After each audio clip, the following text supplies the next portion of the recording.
Hey, how's it going? Yoga Sutras, third pada. So I read the Yoga Sutras first about 15 years ago, but then 3 years ago, I wrote my own translation. I think one of the main reasons why people have, I don't want to say issues, but difficulty with this text is because it's so potent and it's so concise. But it is definitely a very important text. So if you have questions or comments, you can put them in the comments on the right.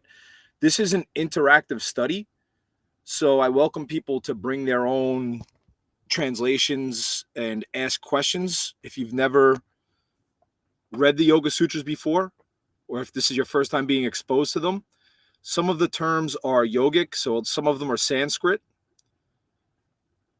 but it does make sense. So we're going to jump into the third pada. Now, if you haven't read the first and second pada, or you haven't followed my studies for the first and second pada, then I suggest you do that. You can see the saved padas, the saved live studies on my YouTube channel. But we're going to jump right in. So here we go. Sutra 3.1. Fixing your consciousness on one point is concentration. So here, Sutra 3.1 is a very important sutra. It's telling you when your mind is focused on one point, it's concentration. Dharana, which is the Sanskrit word for concentration, is the focus of the inner eye on a particular point in time and space, or one idea or object. So when you see us doing is trying to focus our mind on one thing at a time, not let it be scattered. You can picture a bullseye, an Om symbol, a cross, anything you want to focus your mind on that you can focus it on for longer and longer periods of time. You can see what your attention span is by how long you can focus on one thing. And when you're meditating, you can start by focusing on one point. So in the Buddhist practice, they'd have satipana, not satipana, vipassana. So they start to focus on the breath without control. Really, that's getting you to focus on one point. So that is kind of a form of dharana. Holding the mind on one place, object, or idea is dharana. Very important. And that's the sixth limb of yoga. A steady, continuous flow of attention directed towards a single point or object is meditation. So when you can focus the mind on one thing for a very long period of time, that's meditation. Meditation is when the inner eye remains focused on one thing continuously without interruption. Sutra 3.3. When the object that appears in the eye shines forth in truth and without conceptual judgment, this is samadhi. So samadhi is the eighth limb. And they're saying that when you can view the object without projecting your own personal opinions on it, when it shines forth in the light of consciousness, that's samadhi. I give 4 translations for this. So these sutras, some of them, the Sanskrit, when you transfer over the Sanskrit to English, the Sanskrit words, they're not as concise. There was less words in the language than the English language. So that's why I give the comparative reasoning translations. When you see reality or the object of meditation for what it is without projecting your own mental properties onto what you view, it's samadhi. Samadhi is when the object meditated upon and the meditator become one, as if there's no separate mind. And here, one of the meditations that we do is by focusing on what's happening within your body and what's happening outside of your body. And in the Buddhist practice, you would call this vipassana and satipana. Paying attention to the breath in the inside of the body and paying attention to what's happening around you. 4th translation. When the object alone illuminates the consciousness and appears devoid of external form, that state is samadhi. 3.4. When concentration, meditation, and oneness are focused upon one thing, this is called samyama. So here you're practicing the 6th, the 7th, and the 8th limb at the same time, and that's called samyama. Before you get to the third pada and practice these higher concentration consciousness practices, you're supposed to have a good foundation in body awareness. So body awareness is asana. So you'll see this in all the practices, but you have to stay grounded and have a good body awareness practice to keep your spirit in your body and stay grounded before you get up into the 6th, the 7th, and the 8 limbs. The second translation for Sutra 3.4 is, perfect control of mental concentration is when concentration, meditation, and absorption are practiced together on one object. We'll move right into 3.5. Thanks for joining.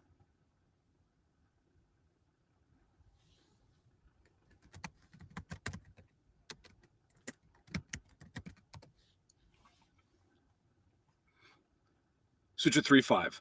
The light of awareness and insight come to fruition when one masters samyama. So here they're saying when you master samyama, you gain the light of insight and almost inner vision. Second translation. Your understanding is illuminated when mastery of samyama is achieved. And that takes constant, steady practice. Sutra 3.6. The practice of samyama is mastered by progressive stages. Sutra 3.7. Dharana, dhyana, and samadhi are more subtle than yama, niyama, asana, and pranayama. So again, if you have questions or comments, please feel free to comment below.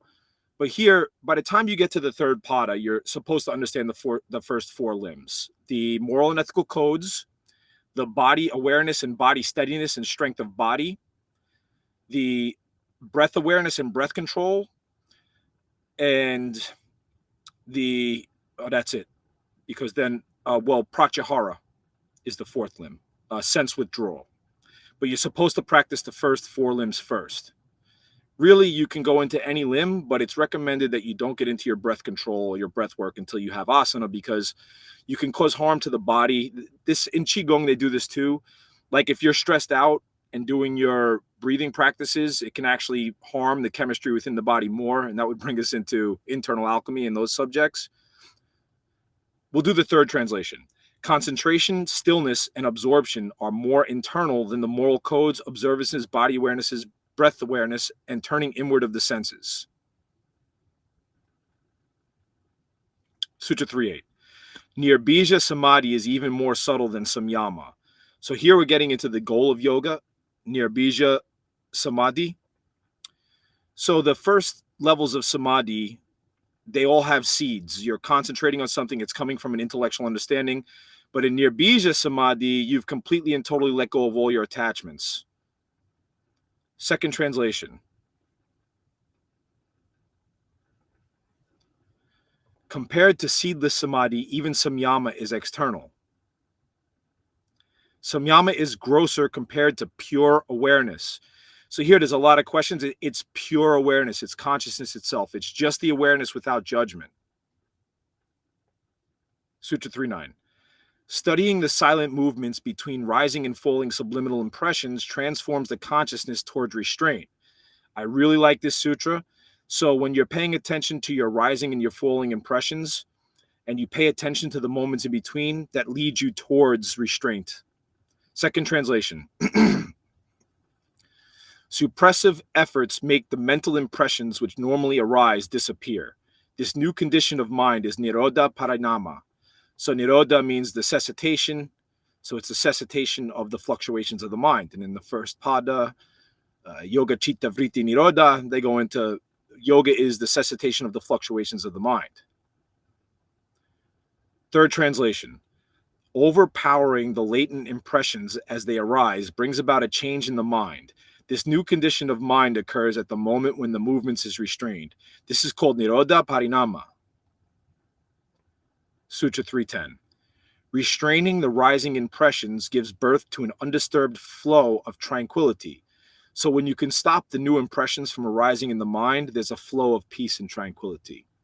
I'm going to give all 3 translations for this one.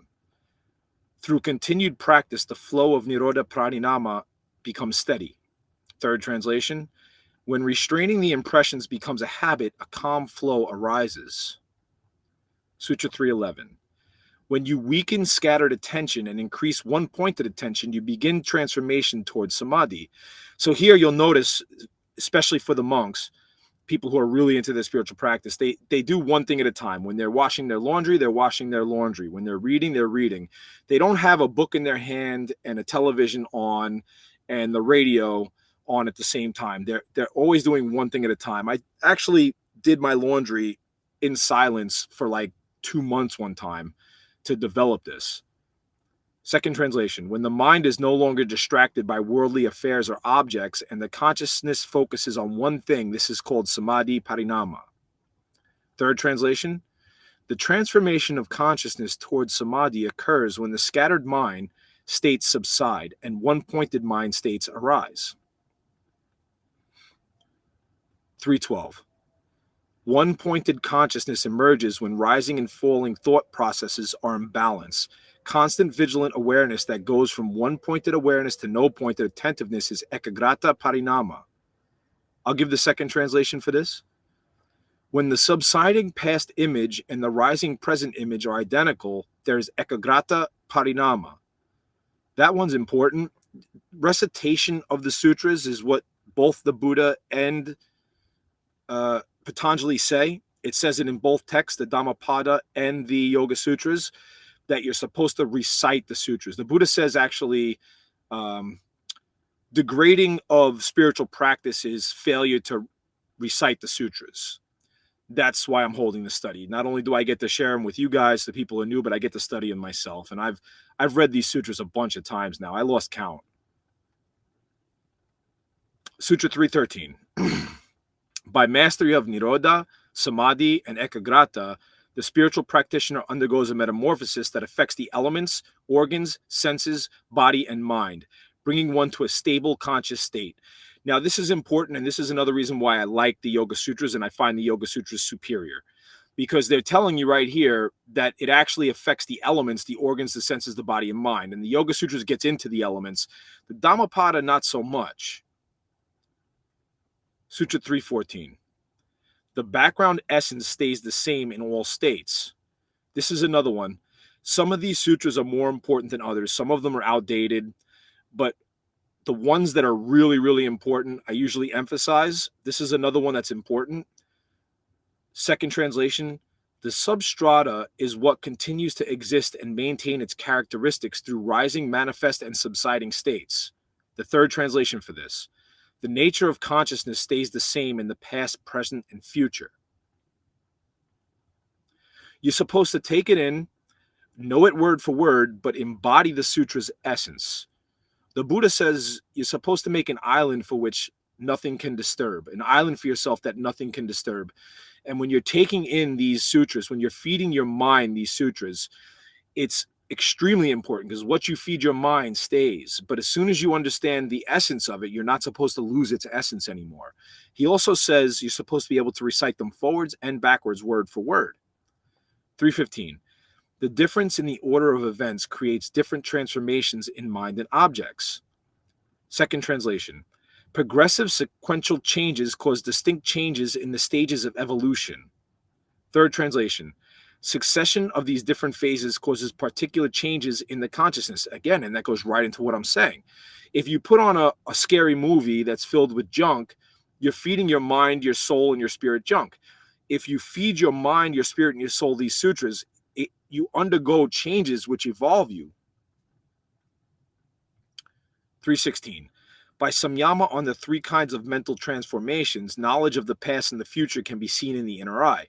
Now here, you hear intuition, you hear all these things, but when you reach these states of concentration, you can see what the results of your actions are going to be, and you can see why the thoughts that are coming up and the way that you want to react is coming up at the same time because of the past that you have. 317. A word, its meaning, and the idea behind it often become confused. By samyama on the sound produced by any being, knowledge of its meaning is obtained. Now here, one time I was meditating on a bench, I think, and I don't speak Chinese, and there was a woman speaking Chinese to a man, and I completely and totally understood what she said. And I wasn't trying to conceptualize it. I was just sitting there meditating, and I understood what she said. 318. Through direct perception of mental impressions, one gains knowledge of his past lives. Now here, for my past lives people, I know I've been trying to remember my past lives for a long time. I've done a bunch of past live impressions. But when you constantly practice the awareness and you watch the rising and falling of the mental impressions, the intellectual understandings, and the personality or ego projections, the memories come up. And I know memories come up for me, like of when I was growing up, a memory that when I was 4 years old, memories that you haven't thought of in so long. If you sit there long enough, supposedly you're supposed to remember your past lives. Well, it says Jesus remembered who he was before he was born, and it's said that Buddha was able to see his past lives just like you could see, I don't know, the sun or the color blue. So until you experience your past lives, you really can't say you know, but that's what it says. 319. By samyama on the distinguishing signs of other bodies, knowledge of their mental images are known.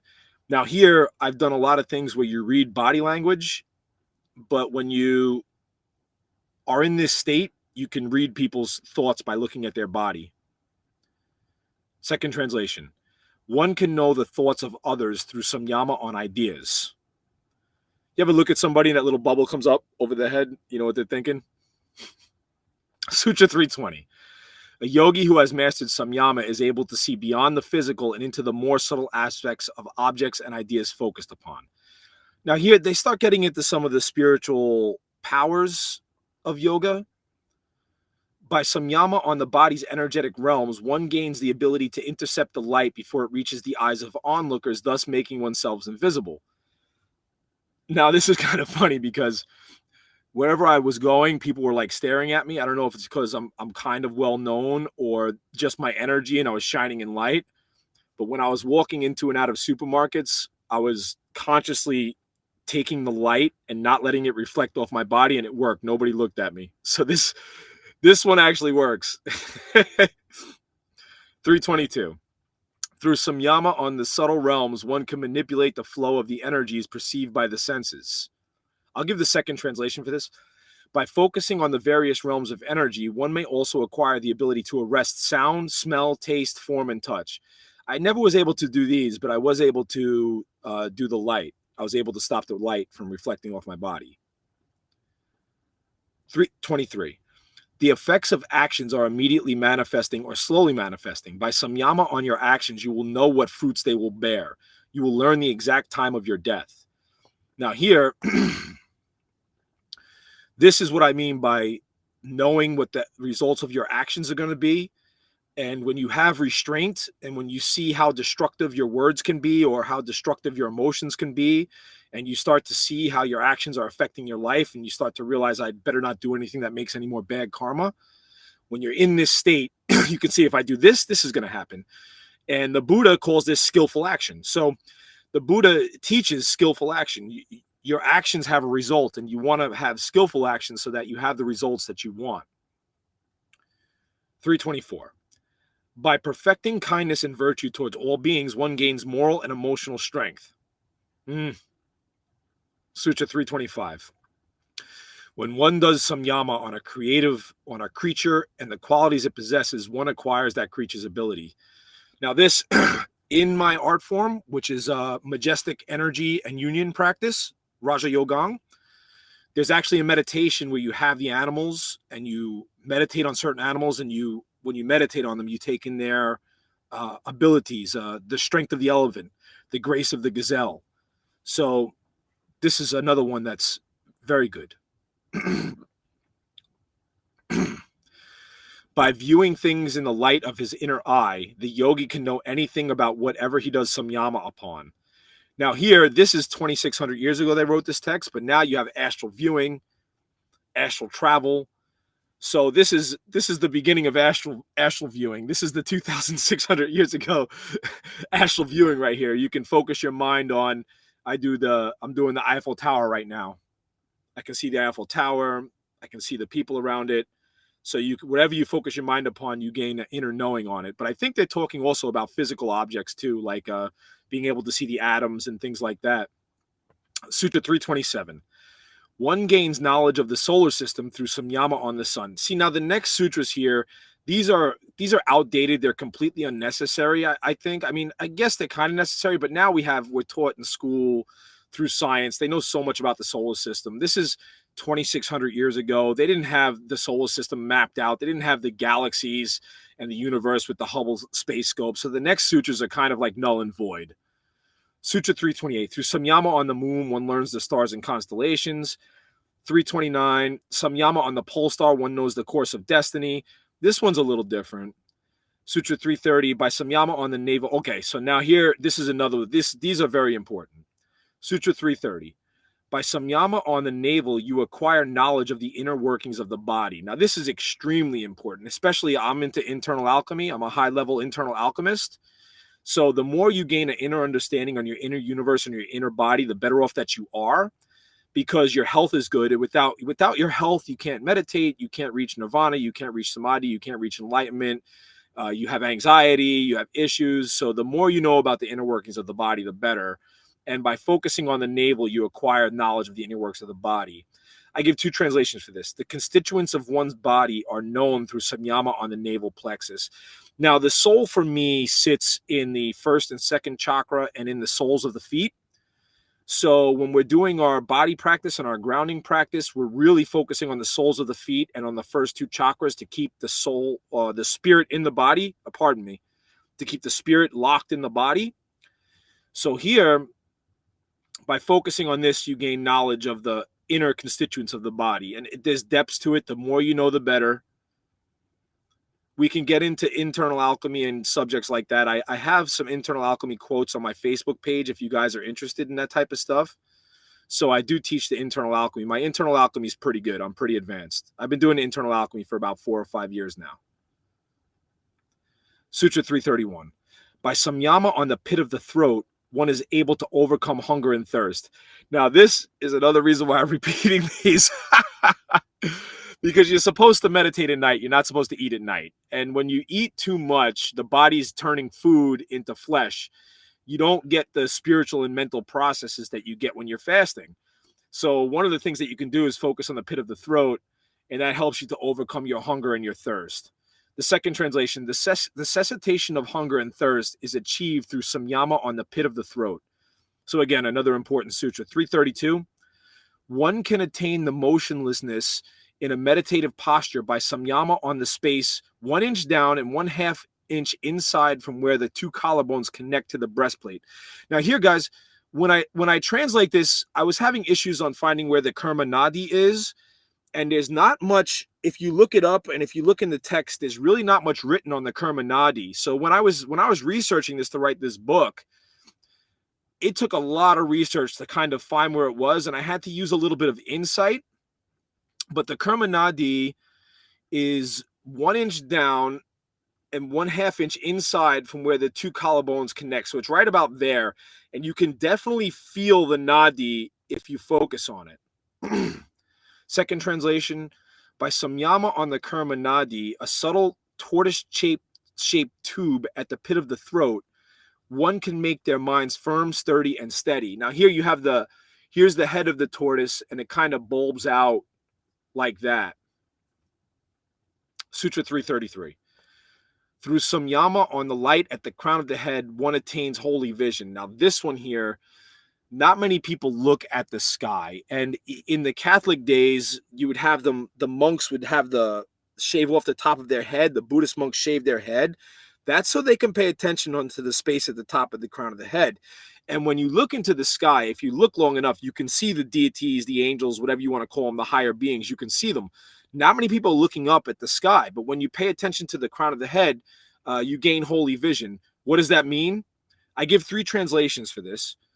The ability to see beings in higher realms is achieved by samyama at the light of the crown of the top, at the light at the crown of the head, the Sahasrara chakra. So you can see the angels, you can see the deities if you pay attention to the crown of the head. Third translation, by samyama on the light at the top of the head, Sahasrara chakra, one can see angels, mastered, perfected, and enlightened beings. I actually started taking pictures of them because when I started seeing the deities and the angels, I started telling people about it. So then I had to take some pictures of them. You can see them on my Facebook page. They're in my photos. So if you want to see the pictures that I've taken of the angels in the sky, you can. The angels are made from Akash and the elements, so you can see them change elements. I have some videotapes of the angels actually transforming in the sky. So some people might not be able to see it. If you're a non-believer, don't waste your time, because I've showed it to some non-believers and they're like, "Oh, I don't see anything." But if you're on that type of level, then you'll definitely see it. 334. All knowledge and powers dawn by themselves when one achieves clarity through a life of purity. So here, Sutra 334 is so important, and purity is one of the moral and ethical codes, because when you do your asana, when you do your pranayama, when you eat pure, when you restrain from taking impure actions, your soul, your spirit, your body, your energy field will naturally purify. And if you can just attain that state of purity, all these things happen on themselves. Again, I highly express for the beginner people. I know we have some high level practitioners on here right now, but for the beginner people, practicing the groundedness, practicing spirit in the souls and in the first two chakras is extremely important, because if you can't stay grounded, you're never going to be able to maintain these higher spiritual states. And some people actually have negative reactions to it, where they start having anxious reactions, or they tell the wrong people the wrong things. When you start seeing deities, when you start getting to these high spiritual states, don't go telling the wrong people about it. Speak to the right people and stay grounded. You pay attention to the center of the core of the earth. You pay attention to the earth. You have to understand that your words and your actions have results. Second translation. Through perception gained from spiritual insight, one becomes the knower of all knowledge. Third translation. When spontaneous enlightenment occurs, the yogi is capable of knowing all that is knowable. Instant knowing. Sutra 335. One gains knowledge on the nature of the mind and the qualities of consciousness by samyama on the heart. Now here, it was Sri Dhamma Mitra that made me self-realized. And all he said was, and I love the way he teaches, he says, the soul is located on the inside of the heart, to the inside right side of the heart. It's the size of your fingernail. So as soon as he said that, I realized where my soul was. But by samyama on the heart, by focusing on the heart, the qualities of consciousness become aware. The nature of the mind and the qualities of consciousness. I'll give the second translation for this. By samyama on the heart area, one acquires insight of knowledge on the tendencies and contents of consciousness. Because when I give my multiple translations, I'm the only one who has comparative reasoning multiple translations. And the reason why I say it is because it gives multiple perspectives from it sometimes, and sometimes one perspective works for people and others don't. And when I read all the copies of the Yoga Sutras that were available, there were a lot of different perspectives on there, and I found a lot of them to be helpful. So when I read all the copies, I put together the multiple translations, because sometimes you won't get one translation, but you read the next one, you're like, oh, I get it. And that's what comparative reasoning is. Really, all we do is when we think of something, we compare it to something else. So we're always doing comparative reasoning. Some people just aren't conscious of it. First translation. Through samyama practice, one is able to differentiate between intelligence and the soul. Now here, this is why I love the Yoga Sutras. This is why I think the Yoga Sutras is a superior text. They openly talk about the soul. Buddha avoided talking about the soul because it brought up arguments, and people weren't even close to the level where they could talk about the soul to Buddha. So, but here, the Yoga Sutras, Patanjali openly talks about the soul. Yes, Buddhists, we have souls. Yes. So, second translation. The intellect and the soul are two different entities. By samyama on this distinction of the spiritual practitioner becomes aware of this. So you're supposed to be fully aware of every aspect of yourself. Your intellect, your ego, which I like to call your personality. Because I think when we talk ego, people bring like a negative aspect to it, like, oh, you're all ego. I've actually been called egocentric before. But for me, it's also your personality. You could say your intellect, your personality, and your memory. Then you have your spirit, your emotion, and your soul, and your physical body. So these are the aspects that the practitioner is supposed to understand every aspect of him or herself. Sutra 337. Through the spiritual perception that arises, the yogi acquires divine superphysical seeing, hearing, smelling, taste, touch, feeling, and knowing. This is like the modern day translation. When this level is reached, one gains clairvoyance, clairaudience, clairsalience, clairgustance, clairtangency, clairsentience, and claircognizance. So you gain all of these senses, which again is why it's important to have your groundedness down and your concentration down, because when you start to have all of these senses, if you can't concentrate, if you can't stay grounded in your body, you can get overwhelmed. Sutra 338. In worldly life, these powers are useful, but they are hindrances to spiritual enlightenment. So here, guys, before enlightenment, sweep the floor. After enlightenment, sweep the floor. So when you're out doing your worldly things, if you don't have a place to practice, you can't practice. So you're supposed to take care of your earthly stuff first. So these powers that you get when you're going through life, they're good because you can stay out of trouble.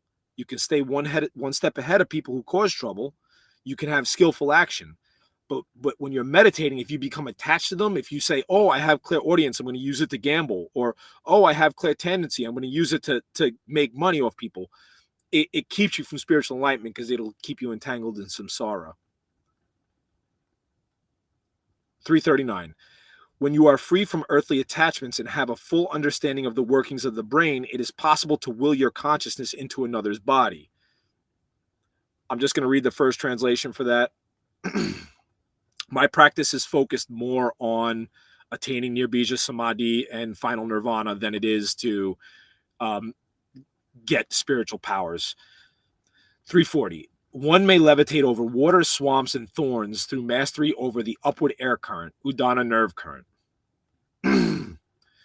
One time I was camping out in this spot, and there was thorn bushes, about 20 feet of thorn bushes from where I was and from where the spot was. And I had to walk through. They were high thorn bushes. I mean, they were up to here. And I had to walk through these thorn bushes and back out every night to get into my camp and to get out. And I didn't want people to know where I was camping, so people couldn't walk through the thorn bushes. So I walked through these thorn bushes in and out, and I did it for, I think, 4 weeks, and I never got one cut from going through the thorn bushes. But I haven't levitated over water yet. 342. Clairaudience is mastered by samyama on the correlation between space and sound. So here now, modern day, Einstein modernized time-space. So there's no doubt that Einstein had access to the yogic text because he had to know what ether was if he was to come out with time-space. So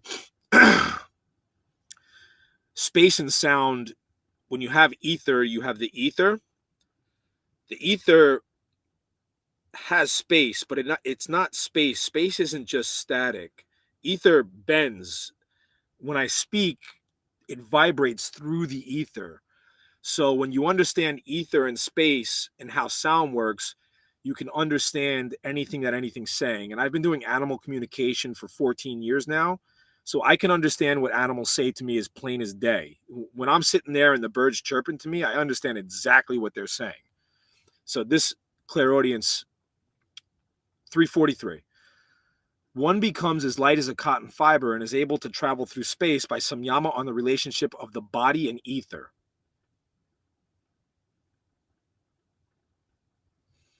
So that's how you fly. 344.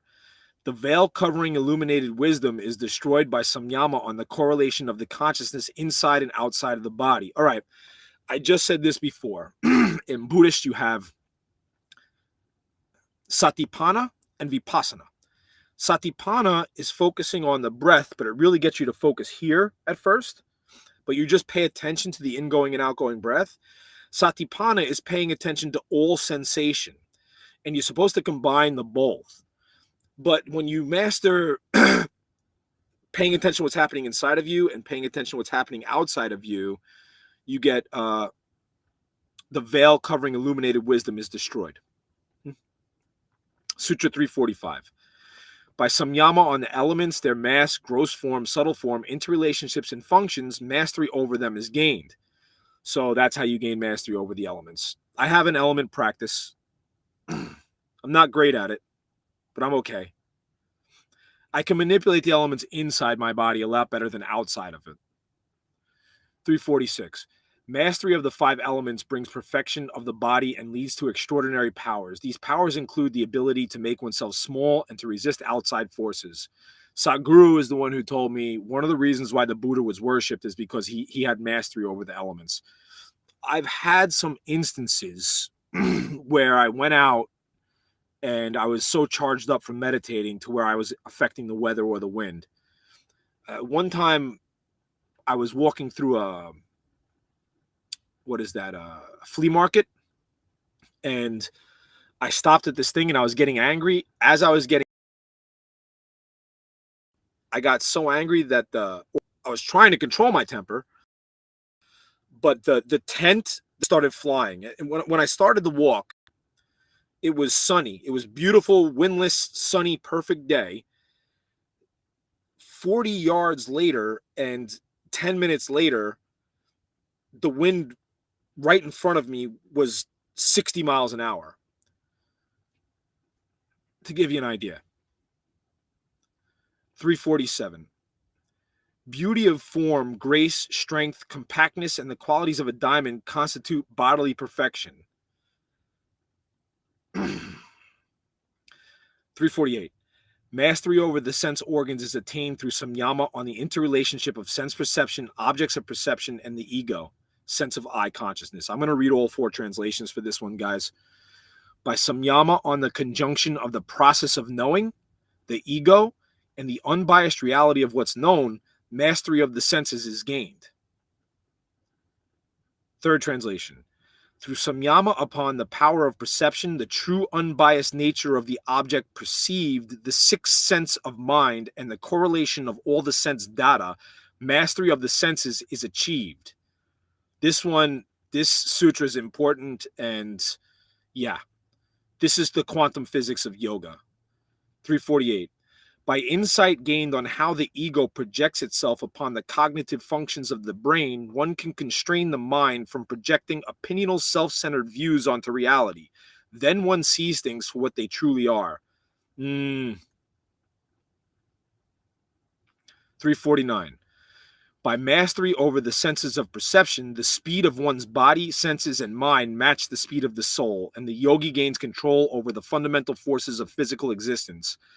Now, I also practice martial arts, guys, and I've attained these states to where I'm moving as fast as my soul and my thought can move. Some of the states that I'm in, I can actually see my spirit energy moving and expending out of my body as I'm practicing my martial arts. 350. Only one who knows the difference between the intellect and the soul attains ultimate knowledge of all existence and manifestations. Love this sutra. One of the meditations is to focus your third eye on all of existence. And one of the meditations in Raja Yogang, my art form, you visualize an eyeball right here, a big eyeball. You close your eyes and you visualize an eyeball right here. Then from that eyeball, you look out into the universe and you look into the universe. So that's one of the very powerful meditations in my art form. Sutra 351. When the seeds of bondage have been destroyed and the yogi renounces these powers, he may achieve eternal emancipation. Here is the goal. So these powers are great, and even the meditation with the eye can help you to maintain omniscience, omnipresence, and the ultimate goal of eternal emancipation. But these 2 should be destroyed. This is where my level tapers off, and that's why I'm studying these sutras with you guys, because this is where, when it comes to the uprising mental impressions and the end of the uprising mental impressions and maintaining these states of consciousness and concentration, here's where I'm at with my practice. So that's why I'm doing the repeated study. I'm not just doing the study to help others, but with my 10 years of experience studying the text, 10 months of devoting my life to rewriting the text, but also I get to help myself by reading the sutras over and over again. And instead of watching a movie, I'm filling my mind with the sutras. Sutra 352. The yogi should not take pleasure if contacted by a celestial being because it may create unwanted attachments. So here, I'm an angelic medium, so I've been speaking to the angels all the time for a long time. It says you shouldn't take pleasure if you get contacted by a deity or an angel or whatever you want to name it, but a celestial being, you shouldn't take pleasure in it. Sutra 353. The yogi gains wisdom free from limitations of time and space by practicing samyama on one moment and the continuous flow of moments. Sutra 354. When this wisdom dawns, the yogi is able to see everything about whatever he does samyama upon. This includes seeing both ends of the spectrum of duality, positive and negatives, pleasures and pains, the beginning and the end of whatever is in the mind's eye. This sutra right here, 354. 355. True wisdom is intuitive and liberating. It simultaneously comprehends all there is to know about all subjects and objects. 356. Because if you haven't overcome your own ego, how are you supposed to be one with everything if you still think that there's a separate self in the universe? 356. When the intelligence becomes as pure as the soul, the yogi has reached liberation. That's it for the Sutras, the third pada, guys. My translation is available on Amazon. Vincent Ferra, Yoga Sutras. Please purchase. This is going to be an ongoing study. So it's going to be weeknights, 7 o'clock every night. Please spread the word. You're welcome to come back. It's an interactive study. So while we're going over the text, if you have input that's helpful, or if you have any questions, please feel free to ask.